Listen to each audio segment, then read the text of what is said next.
আসসালামু আলাইকুম। আরেকটি নতুন ভিডিও নিয়ে চলে এলাম তোমাদের সঙ্গে। আগের ভিডিওতে দেখলে কোথায় যাচ্ছিলাম। আমি চলে এসেছি আমার ছোট ননদের বাড়িতে। এই যে দেখতেই পাচ্ছ, ওর বাড়িতে এসেছি। এখানে উম তোমরা আন্দাজ করতেই পারছো এটা কী হচ্ছে রান্না। হাঁড়ি দেখেই বুঝতে পারবে। উম আসলে এখানে বিরিয়ানির তোড়জোড় হচ্ছে। ওদের বাড়িতে সব কিছুই কাঠের জালে রান্না হয়। গ্রাম্য পরিবেশে আর কি, যেটা দেখতে ভালো লাগে আর যেটা হয় আর কি। এই যে হাঁড়ি বসিয়ে দিয়েছে।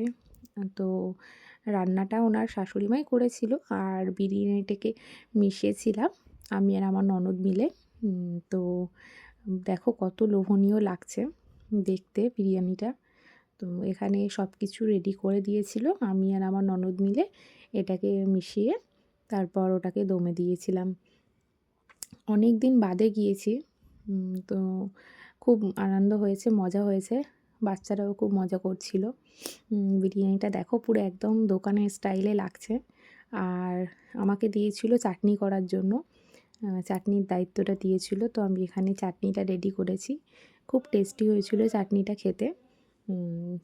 এখানে চিনির শিরা করে আমি এর মধ্যে সব কিছু দিয়ে সুন্দর পাতলা করে একটা চাটনি করেছিলাম। আমের চাটনি করেছিলাম। তারপর এদিকে চলে এলাম বিরিয়ানিটাকে কাটার জন্য। বিরিয়ানি রেডি।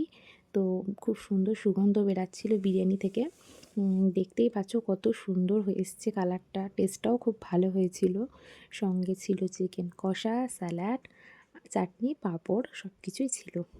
তারপরের দিন সকালে দেখো কত সুন্দর একটা পরিবেশ। ওদের বাড়ির পাশেই বাগানটা। বাচ্চারা এইসব বাগান পেলে খুব সুন্দরভাবে খোলামেলাভাবে খেলতে পারে। আমার ছেলে তো এখানে এসে খুব খুশি। মানে এই সব মুহূর্তগুলো মানে শহরের বাচ্চারা সত্যি কথা বলতে পায় না। তো পেয়েছে মানে খুবই আনন্দ করেছে। আজকের ভিডিও